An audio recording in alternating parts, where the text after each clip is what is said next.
The Shardana Warriors. In 1274 BCE, during the reign of Pharaoh Rameses II, Egyptian forces clashed with a formidable enemy at the Battle of Kadesh. Among the warriors depicted on temple walls were men unlike any Egypt had faced before. They wore horned helmets crowned with circular discs, carried long swords and round shields, and fought with disciplined precision. These warriors were known as the Shardana. They first appeared as invaders from the sea, fierce enough to challenge one of the most powerful empires on earth. Yet within a single generation, they became the pharaoh's most trusted elite guards. And then, without warning, they vanished from history. The Shardana entered the historical record through Egyptian inscriptions, describing relentless maritime raids across the Mediterranean during the Late Bronze Age. Reliefs at Medinet Habu and Abu Simbel portray them in striking detail, their equipment distinct and consistent, suggesting a unified and highly organized warrior culture. Unlike scattered raiders, the Shardana operated with coordination and tactical sophistication. Their combat effectiveness was so impressive that, after being captured, many were not executed or enslaved, but recruited. They became royal bodyguards, entrusted with protecting the pharaoh himself, a role reserved only for the most elite and reliable warriors. Archaeological and iconographic evidence indicates that the Shardana were part of a broader network often associated with the Sea Peoples, groups linked to the widespread collapse of late Bronze Age civilizations around 1200 BCE. Major powers such as the Hittites and Mycenaeans fell, trade networks disintegrated, and entire regions descended into instability. Amid this upheaval, the Shardana transitioned seamlessly from feared invaders to integrated military elites within imperial systems, particularly Egypt. Their presence is clearly documented in military records, artistic depictions, and royal inscriptions, confirming that they were not a minor or transient group, but a recognized and influential force. Then the record stops.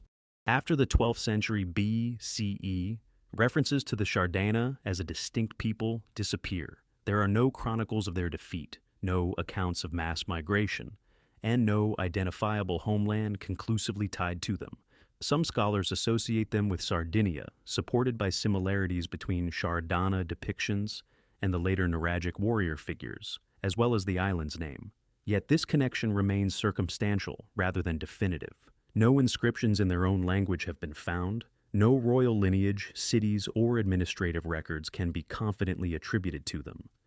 What remains is evidence of absorption. As empires like Egypt restructured and new Iron Age societies emerged, the Shardana seem to have dissolved into the populations they once confronted and served. Their identity faded while their people likely endured, their legacy embedded invisibly within Mediterranean cultures. Unlike civilizations that left ruins or scripts, the Shardana left only images carved by others, a people defined entirely through foreign eyes.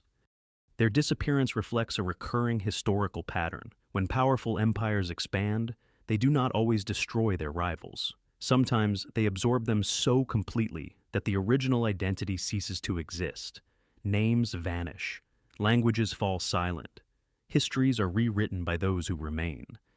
If an elite warrior society capable of challenging and then protecting the Egyptian empire could disappear without a trace, how many other powerful peoples were erased not by defeat, but by assimilation into the very empires they once opposed? The Kingdom of Dilmun. In 1880 BCE, merchants traveling between Mesopotamia and the distant cities of the Indus Valley recorded a final series of transactions through a prosperous trading hub known as Dilmun. Clay tablets documented shipments of copper, ivory, pearls, and rare woods passing through its ports with remarkable efficiency. Then, within just a few generations, these detailed records began to fade. Trade routes shifted, references diminished. Eventually, the name Dilmun, once synonymous with wealth and perfection, receded into myth. A thriving civilization did not collapse in fire or conquest. It simply slipped out of history. Dilmun occupied a strategic position in the Persian Gulf, centered primarily on what is now Bahrain, with influence extending along the eastern Arabian coast. Its location made it the indispensable intermediary between Mesopotamia and the Indus Valley civilization.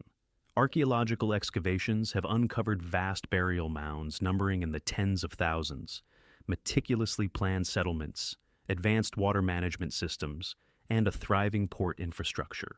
Standardized weights, seals, and administrative artifacts reveal a sophisticated and highly organized commercial society, deeply integrated into international trade networks. Mesopotamian texts describe Dilmun not merely as a trading partner, but as a place of purity and perfection.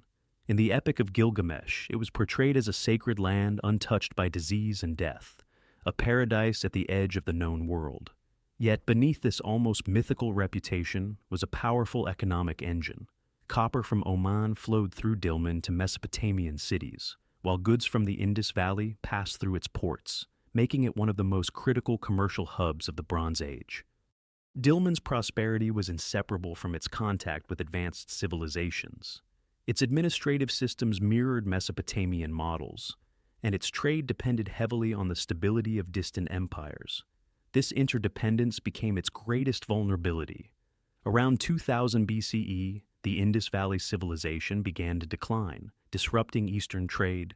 Soon after, Mesopotamia entered periods of political fragmentation and transformation, as emerging powers and evolving maritime routes reshaped regional commerce.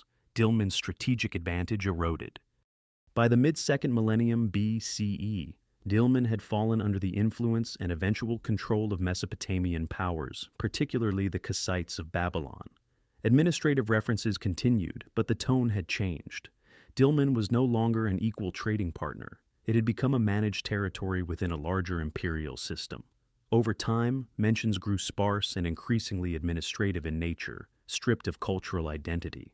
By the first millennium BCE, the name Dilmun had effectively vanished from contemporary records, replaced by new regional designations under successive empires, including the Persians. There is no consistent archaeological evidence of widespread destruction, mass graves, or catastrophic abandonment. Settlements persisted, populations endured, trade continued in altered forms. What disappeared was the identity of Dilmun as an independent civilization. Its culture was absorbed, its administrative structures replaced, and its legacy fragmented into the bureaucratic frameworks of empires that followed. Ironically, Dilmun survived most vividly in myth. While its political and cultural identity faded from the living world, Mesopotamian literature preserved it as an eternal paradise. For centuries, its true location remained uncertain, its existence debated, until modern archaeology reconnected the legend to the island of Bahrain. By then, the civilization itself had long been erased from historical continuity. Satellite imaging and ongoing excavations continue to reveal extensive urban layouts, harbor systems, and burial landscapes beneath modern development. These discoveries confirm that Dilmun was not a minor outpost, but a dominant economic power whose disappearance cannot be explained by destruction alone. Instead, it reflects a quieter and more enduring process: absorption through imperial integration and shifting global systems. If a civilization once revered as the gateway between the world's greatest empires could be absorbed so completely that it survived only as a legend, how many other ancient powers were transformed into myth simply because stronger empires rewrote the map and the memory of history? The Amorites. In 2004 BCE, the mighty walls of Ur, one of the greatest cities of Mesopotamia, fell under relentless pressure from invading forces and internal collapse. Among the groups moving into the power vacuum were the Amorites, a people long described in Mesopotamian records as outsiders from the western deserts. Initially portrayed as nomadic intruders who knew no grain and lived in tents, they were seen as uncivilized by the urban societies they approached. Yet, within just a few generations, these same outsiders would rise to rule the very heart of Mesopotamian civilization. And then, after reshaping the ancient world, they disappeared from history as a distinct people. The Amorites originated from the regions west of the Euphrates, likely in what is now Syria. Rather than invading in a single overwhelming wave, they migrated gradually, settling along trade routes and fertile lands.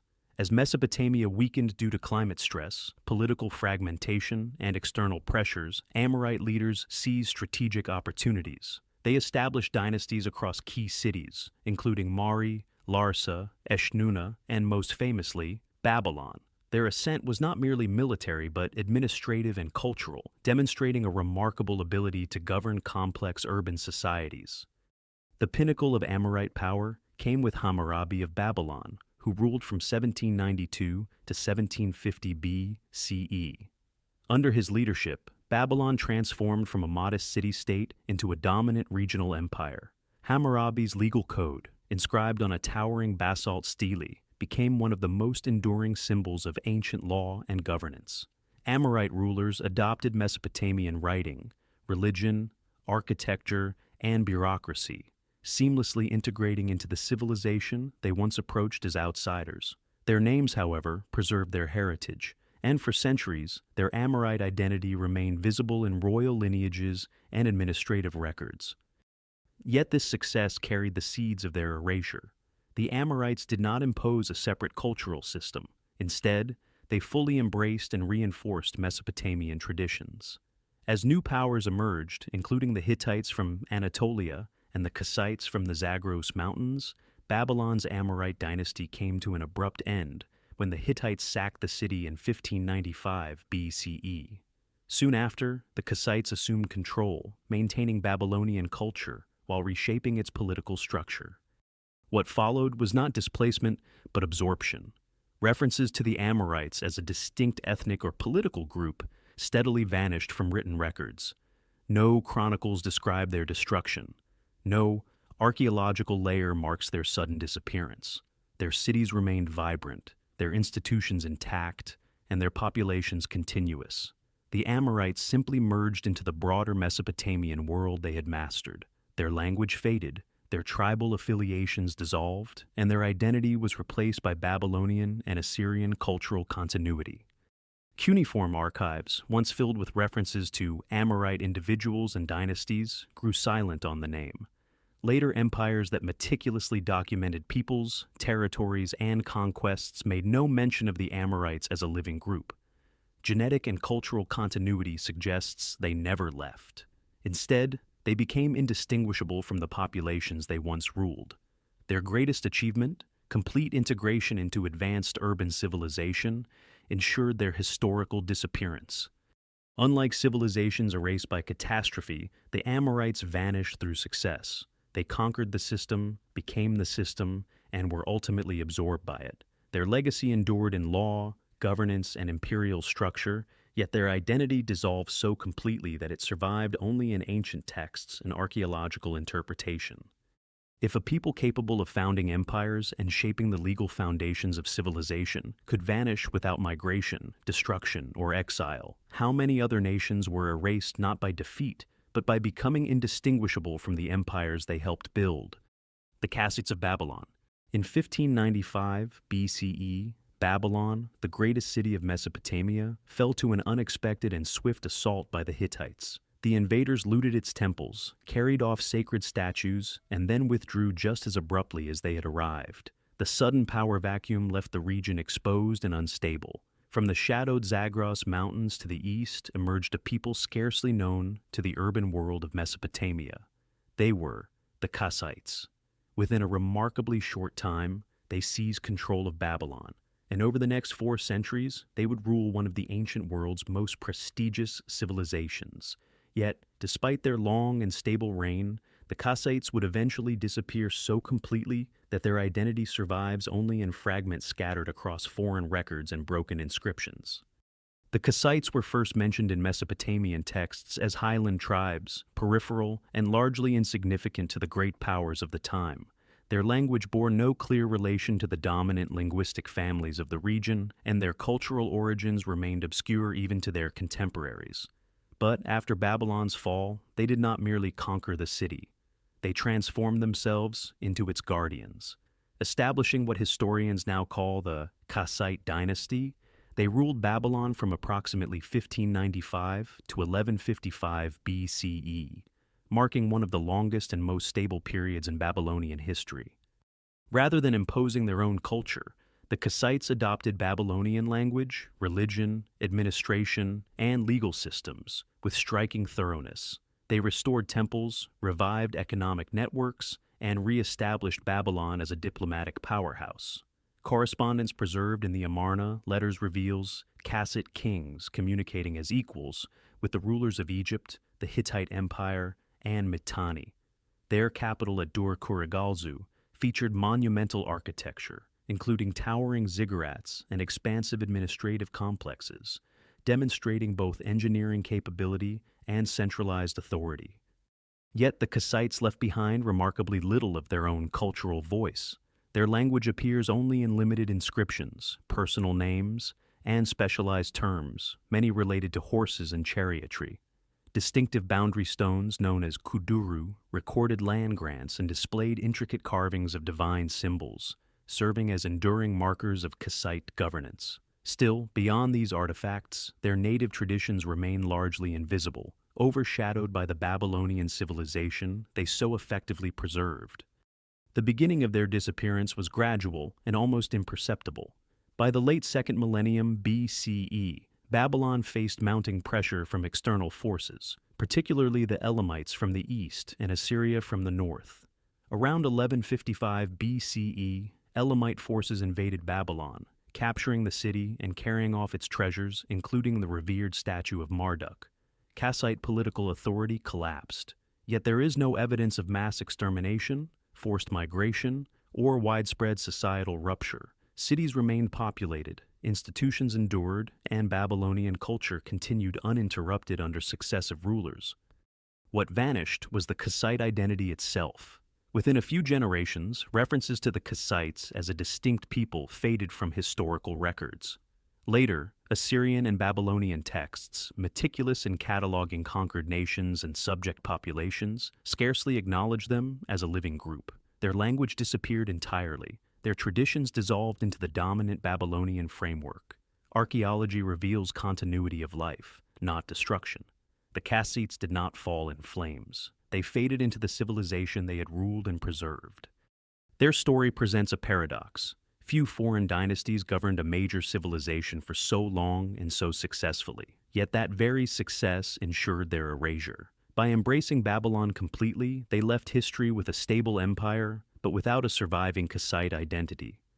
If a people could rule Babylon for 4 centuries and still vanish without a trace of cultural continuity, how many other ancient identities were quietly erased, not by conquest alone, but by the overwhelming gravity of empire?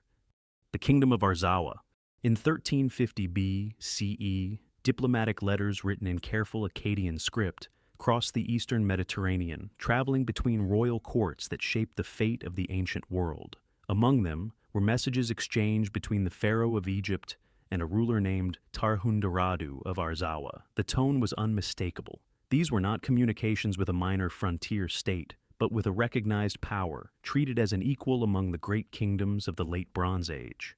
Arzawa stood alongside Egypt, the Hittites, and Mitanni in the diplomatic network preserved in what would later be known as the Amarna letters. Yet within little more than a century, this prominent kingdom vanished so completely that its capital remains uncertain, and its identity survives only in fragments written by its rivals.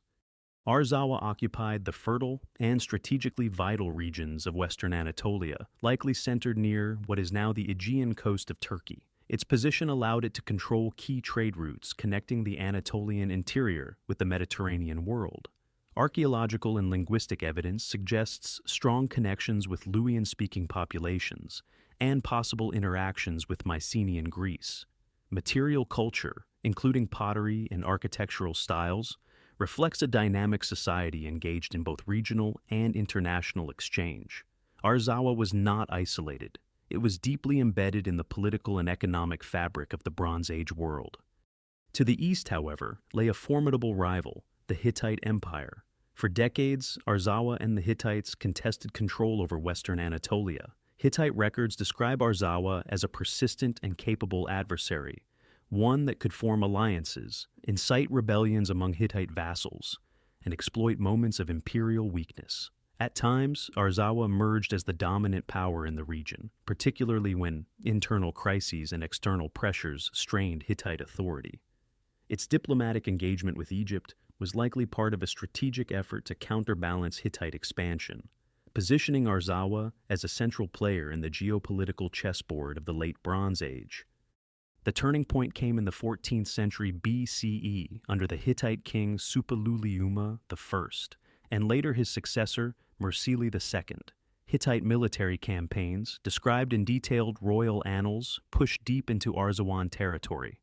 Cities were besieged and captured, and Arzawa's ruler fled, reportedly seeking refuge in Mycenaean-controlled lands across the sea. Rather than annihilating the region, the Hittites dismantled Arzawa's centralized power and reorganized its territory into smaller vassal states, including Mira, Seha Riverland, and Hapala. This administrative restructuring ensured control while preventing the reemergence of a unified rival. After this transformation, the name Arzawa rapidly disappeared from historical records. The lands remained inhabited and economically active. Trade continued, settlements endured, and political structures persisted under new identities. Yet the designation Arzawa ceased to exist as a political or cultural entity.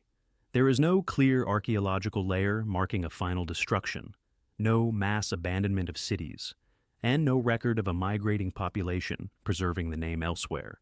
Instead, the kingdom dissolved into the imperial framework of the Hittites, and later into the shifting powers that followed the Bronze Age collapse.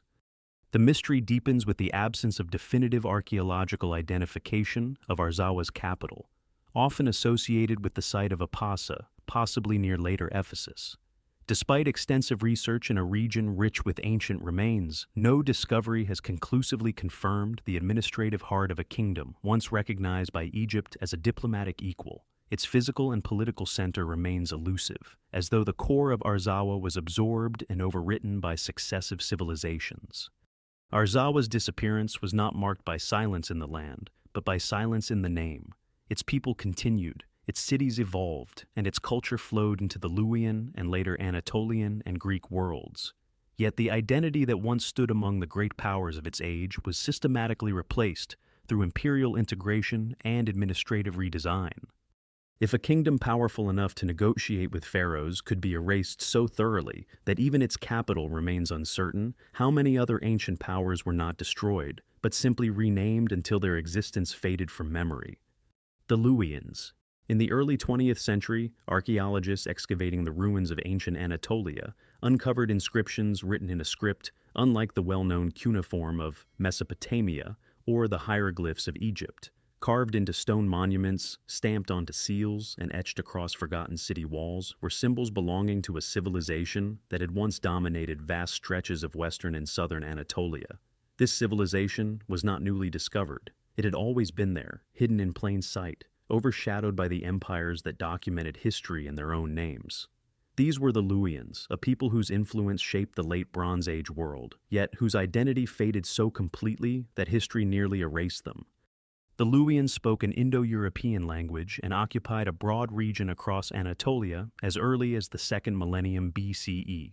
Unlike centralized empires such as the Hittites, the Luwians were organized into a network of powerful city-states and regional kingdoms.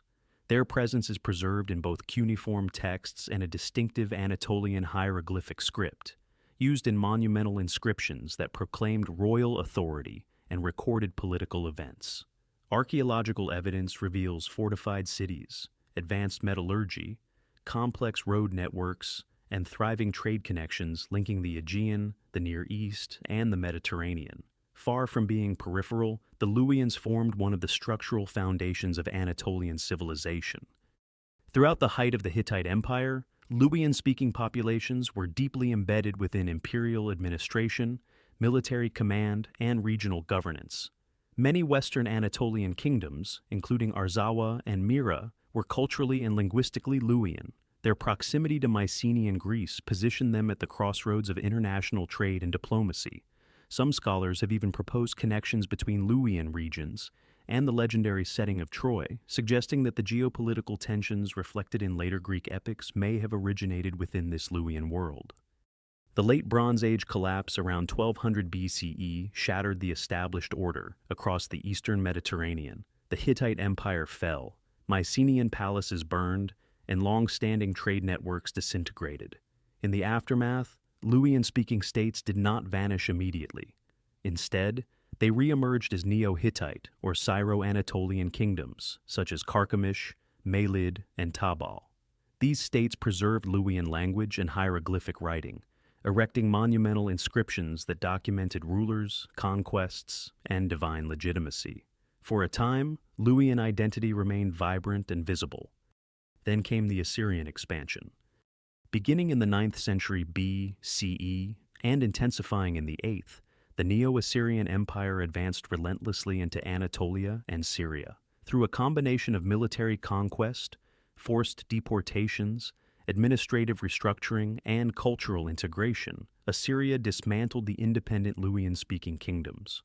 Royal inscriptions from Assyrian rulers meticulously recorded the annexation of these territories, the relocation of populations, and their reorganization into imperial provinces. Aramaic, favored for administration and trade, spread rapidly, while imperial systems replaced local governance. As generations passed, Luwian hieroglyphic inscriptions ceased. The language disappeared from official use and eventually from daily life. There was no singular catastrophic event marking the end of the Luwians. Their cities remained inhabited, their descendants lived on, and their lands continued to thrive under new administrations. Yet their distinct identity dissolved into the expanding cultural and linguistic landscape dominated by Assyria and later empires. For centuries, their disappearance was so complete that historians mistook their achievements for those of the Hittites or other neighboring cultures. Only with the decipherment of Luwian hieroglyphs in the 20th century did the true scale of their civilization emerge. An entire cultural sphere, once central to the ancient world, had been obscured not by destruction, but by absorption and historical overshadowing. Their monuments still stand across Anatolia, silent witnesses to a people whose name was erased, while their legacy endured within the civilizations that replaced them. The Luwians were not annihilated, they were rewritten. If a civilization vast enough to shape the political and cultural landscape of the Bronze and Iron Age Mediterranean could vanish so completely that history forgot it for millennia, how many other erased peoples remain hidden beneath the identities imposed by empires? The Kingdom of Ebla. In 1974, a team of archaeologists excavating a dusty mound known as Tel Mardik in northern Syria uncovered a palace buried beneath layers of ash and collapsed stone. Inside, they found thousands of clay tablets stacked on shelves that had fallen and hardened in fire, preserving their contents for over 4,000 years. These tablets revealed the existence of Ebla, a powerful and sophisticated kingdom that had once dominated trade and diplomacy across the ancient Near East. Until that moment, Ebla had been little more than a disputed name in scattered Mesopotamian texts. Its rediscovery exposed a startling truth. A major civilization had risen, thrived, and vanished so completely that history had nearly erased it.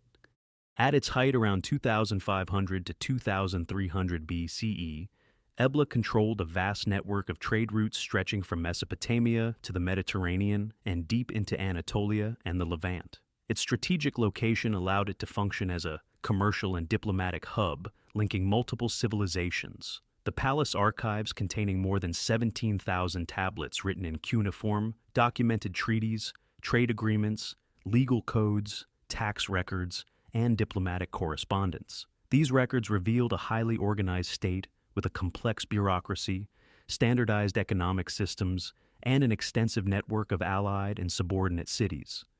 Ebla's language, now known as Ablaite, blended Semitic structure with strong Sumerian influence, reflecting deep cultural interaction with the advanced civilizations of Mesopotamia.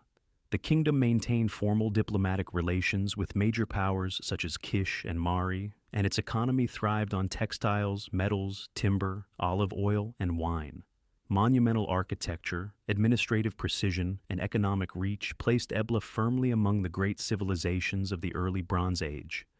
Ebla's first major fall came around 2300 BCE, most likely at the hands of the Akkadian Empire under Sargon of Akkad, or his grandson, Naram-Sin.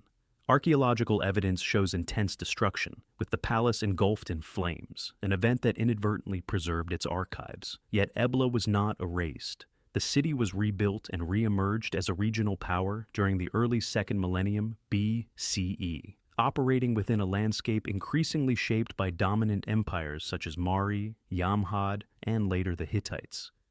This second Ebla did not fall in a single, clearly documented catastrophe. Instead, its political and cultural identity gradually dissolved amid shifting imperial dynamics. As larger and more centralized powers expanded, Ebla was absorbed into broader administrative and economic systems.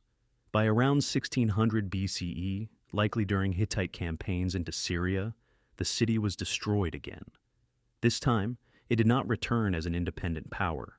The site remained sparsely inhabited, and the name Ebla faded from contemporary records. What makes Ebla's disappearance particularly striking is not merely its destruction, but its complete erasure from historical memory. Unlike Egypt, Babylon, or the Hittites, Ebla left no continuous tradition to preserve its legacy. Later, civilizations occupied the region without reference to the once dominant kingdom beneath their feet. Its archives, sealed by fire and buried by time, remained untouched and unknown for millennia. Without their accidental preservation, Ebla's existence as a major civilization might have remained forever obscured. There is no evidence of mass migration or a surviving population maintaining Eblate identity elsewhere. Instead, its people were absorbed into the cultural and political fabric of successive empires. Languages shifted, administrative systems changed, and collective memory was overwritten. Ebla did not vanish because its people disappeared, but because its identity was replaced and forgotten. Its rediscovery in the 20th century revealed how fragile historical memory truly is. A civilization with international diplomacy, vast trade networks, and advanced administration had been reduced to silence, remembered only by the earth that buried it. If a kingdom as powerful and interconnected as Ebla could vanish so completely that humanity forgot it for 4,000 years, how many other erased civilizations still lie hidden beneath cities we believe we already understand? The Kingdom of Commagene. In 62 BCE, high atop a remote mountain in southeastern Anatolia, a royal sanctuary was completed under the command of King Antiochus I of Commagene. At an elevation of over 7,000 feet, colossal stone statues depicting a fusion of Greek and Persian gods were arranged in solemn symmetry, gazing eternally across the horizon. Inscriptions carved into the rock proclaimed Antiochus not merely a king, but a divine bridge between civilizations, a ruler destined to unite East and West in both blood and belief. The monument was designed to endure forever. Yet within less than a century, the kingdom that built it vanished so completely that its existence faded into obscurity, leaving only silent stone witnesses atop Mount Nemrut. The Kingdom of Commagene emerged in the early 2nd century BCE from the fragmentation of the Seleucid Empire. Positioned along the upper Euphrates, it occupied one of the most strategically vital corridors between the Mediterranean world and the Persian interior. This location made Commagene both a cultural crossroads and a geopolitical buffer between two expanding superpowers, Rome in the west and Parthia in the east. Rather than resisting this dual influence, Commagene embraced it. Its ruling dynasty claimed descent from both Persian Achaemenid kings and Alexander the Great, crafting a deliberate hybrid identity that blended Greek language and art with Persian religion and royal tradition. This synthesis reached its peak under Antiochus I, who ruled from approximately 70 to 31 BCE. At Mount Nemrut, he constructed a monumental funerary complex featuring colossal seated deities that combined Greek and Persian attributes alongside statues of himself among them. Detailed inscriptions outlined his vision of a unified cultural and divine order, prescribing rituals to ensure his eternal remembrance. The sanctuary was not merely a tomb, but a declaration of identity, a deliberate attempt to preserve Commagene's uniqueness between rival empires. Yet Commagene's greatest strength, its position between powers, was also its greatest vulnerability. The kingdom survived through careful diplomacy, shifting allegiances between Rome and Parthia. Roman influence steadily deepened through political oversight, military presence, and economic integration. By 17 CE, Rome annexed Commagene as a province, only to briefly restore it as a client kingdom before permanently absorbing it in 72 CE under Emperor Vespasian. The transition was swift and administrative rather than catastrophic. There is no widespread archaeological evidence of destruction, mass displacement, or societal collapse. Instead, Roman governance replaced local authority, Latin and Greek administrative systems overshadowed native structures, and Commagene's aristocracy was absorbed into the Roman imperial framework. Trade flourished, cities remained active, and the population endured. Yet the political and cultural identity of Commagene dissolved rapidly. Within a few generations, it was no longer recognized as a distinct kingdom or people, but simply as part of the Roman provincial world, later blending into Byzantine and regional cultures. Unlike civilizations lost to ruin, Commagene was erased through seamless integration. Its language merged with the dominant Greek of the Eastern Roman Empire. Its religious traditions were absorbed into evolving Greco-Roman and later Christian frameworks, and its royal lineage disappeared into imperial aristocracy. Historical references to Commagene dwindled, preserved mainly in Roman administrative records and classical writings, rather than in any surviving native tradition. For centuries, Mount Nemrut stood in isolation, its colossal statues toppled by earthquakes and buried in drifting stone and snow. The kingdom they commemorated faded so thoroughly from collective memory that when the site was rediscovered by a German engineer in 1881, the civilization behind it was scarcely understood. A kingdom that had meticulously engineered its remembrance had instead engineered a monument to its own disappearance. Commagene was not destroyed in war, nor consumed by disaster. It was absorbed so efficiently that its identity dissolved within the machinery of empire, leaving behind only monumental echoes of a people who once defined themselves as the meeting point of worlds. If a kingdom that carved its legacy into mountaintops could still be erased by administrative integration and cultural assimilation, how many other civilizations vanished just as completely without leaving monuments high enough to be seen again? The Kingdom of Urartu.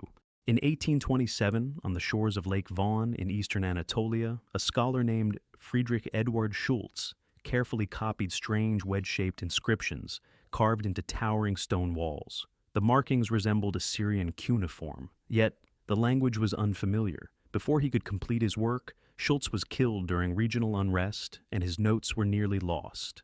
When they were finally recovered and studied, they revealed the voice of a forgotten empire. It was called Urartu, a kingdom powerful enough to rival Assyria. And yet, despite its strength, engineering brilliance, and military might, it had vanished so completely that even the civilizations that followed left only faint traces of its name. Urartu emerged in the 9th century BCE in the rugged highlands surrounding Lake Van, a region defined by volcanic mountains, harsh winters, and natural fortifications. Rather than being constrained by this environment, the Urartians mastered it. They constructed massive stone fortresses atop steep ridges using precisely cut basalt blocks, many of which remain standing today. These strongholds were connected by an advanced network of roads and supported by sophisticated irrigation systems. Canals stretching for dozens of miles transformed arid plains into fertile agricultural zones, some still in use in modified form. This infrastructure sustained a centralized and highly organized state, capable of projecting power across eastern Anatolia, northwestern Iran, and parts of the South Caucasus. At its height in the 8th century BCE, Urartu stood as the principal rival to the Neo-Assyrian Empire. Assyrian kings such as Shalmaneser III, Tiglath-Pileser III, and Sargon II documented repeated campaigns against Urartu in detailed royal annals. These records describe formidable fortresses, well-equipped armies, and a resilient state that could recover quickly after military setbacks. Urartian inscriptions, carved into rock faces and fortress walls, reveal a kingdom with a structured administration, state-sponsored agriculture, organized religion centered on the god Haldi, and a strong tradition of metallurgy, particularly in iron and bronze.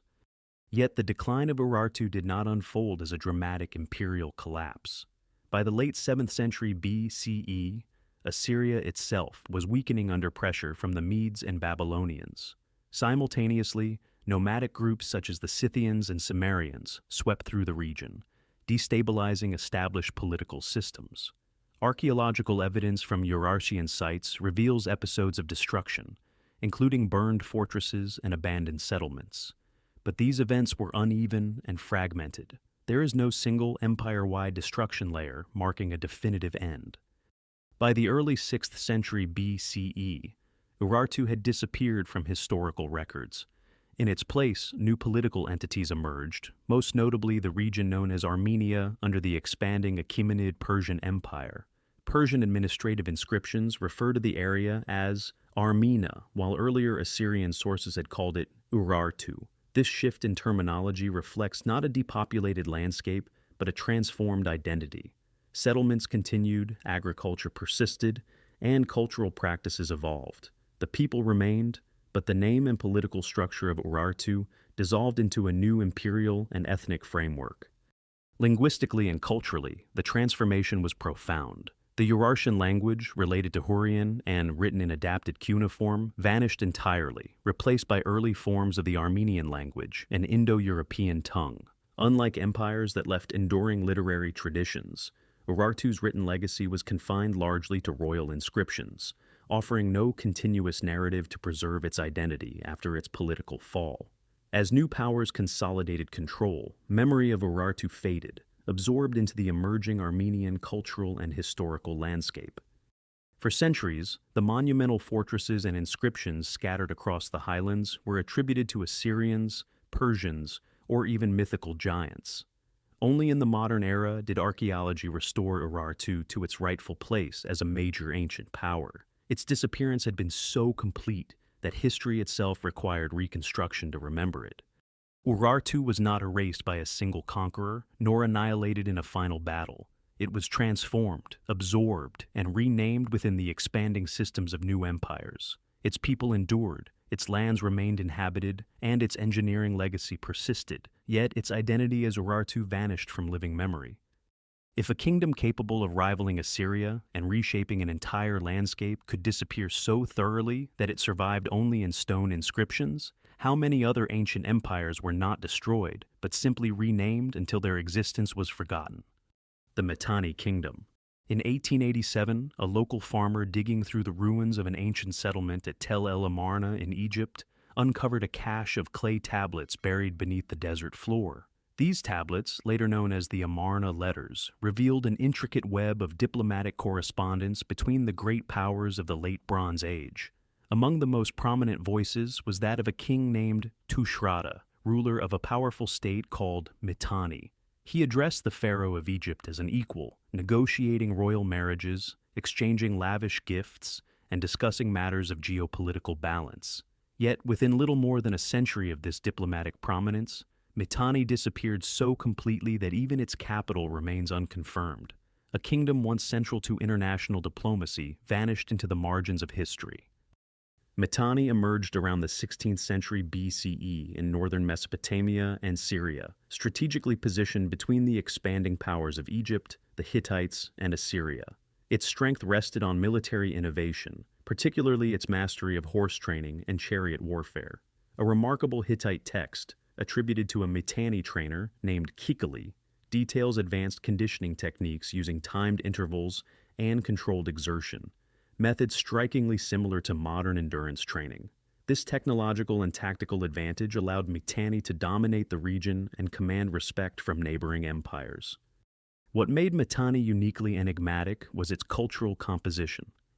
The majority of its population was Hurrian, yet its ruling elite bore Indo-Aryan names and invoked deities such as Mitra, Varuna, Indra, and the Nasatyas in royal treaties, especially in agreements with the Hittites. These linguistic and religious traces, closely aligned with early Vedic traditions of South Asia, appeared thousands of miles from their later historical heartland. The presence of such elements suggested a complex and layered identity, one that connected distant regions through movements of elites, technologies, or traditions that remain only partially understood. At its height in the 15th and early 14th centuries, BCE, Mitanni controlled critical trade routes and fertile territories, maintaining a delicate balance of power with Egypt while countering Hittite ambitions. Diplomatic marriages between Mitannian princesses and Egyptian pharaohs, including Amenhotep III, reinforced this alliance. For a time, Mitanni stood firmly among the great powers of the ancient Near East, its authority recognized across the diplomatic world. The unraveling began not with sudden destruction, but with mounting geopolitical pressure. The Hittite Empire, revitalized under Suppiluliuma I, launched decisive campaigns into Mitannian territory, capturing key cities and installing rival rulers. Simultaneously, Assyria, once a Mitannian subordinate, rose in strength and asserted its independence. Caught between these expanding empires, Mitanni fragmented into competing factions, weakening its central authority. Eventually, its remaining territories were absorbed, primarily by Assyria, which reorganized the region into a province known as Hanigalbat. What is most striking is the absence of a clear archaeological signature marking Mitanni's final collapse. There is no definitive destruction layer across its core territories, and its capital, Washukani, though widely studied and debated, has never been conclusively identified. Instead, the disappearance of Mitanni is documented mainly through the records of its conquerors.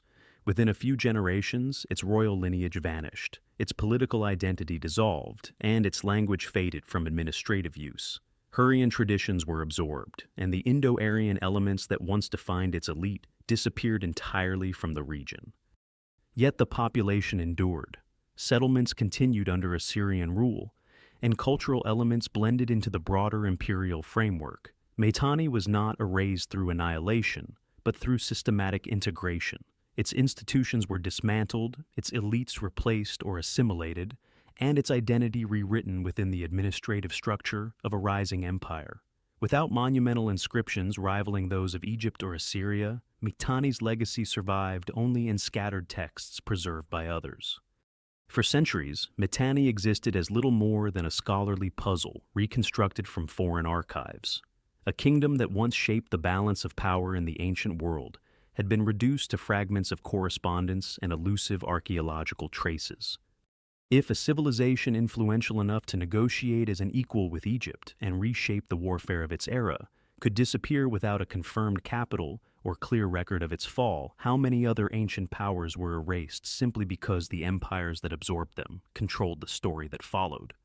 Conclusion: these ancient peoples did not vanish in fire or catastrophe. They disappeared in silence, absorbed into the expanding machinery of empires that reshaped identities, languages, and memory itself. The Shardana, Dilmunites, Amorites, Kassites, Arzawans, Luwians, Eblates, Commagenians, Urartians, and Mitannians were not erased through sudden annihilation, but through a far more enduring process.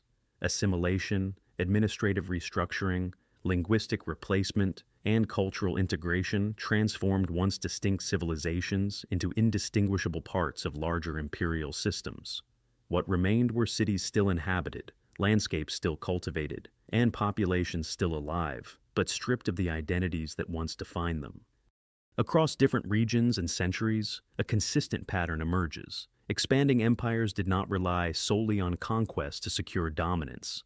They imposed administrative languages, reorganized territories, absorbed local elites, and redefined cultural and religious frameworks. Over generations, original identities faded from official records and collective memory.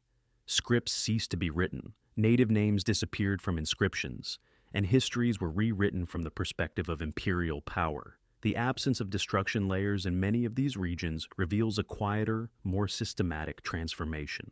Erasure was achieved not by eliminating people, but by redefining who they were. The consequences of this process extend far beyond the ancient world. Each lost identity represents vanished languages, forgotten belief systems, erased technologies, and cultural knowledge that might have reshaped humanity's understanding of its own past. Archaeology continues to uncover fragments of these forgotten worlds, suggesting that what has been rediscovered may represent only a fraction of what once existed. The historical record, long treated as authoritative, increasingly appears selective, shaped by those who possess the power to document and preserve their own narratives. This pattern of erasure did not end in antiquity.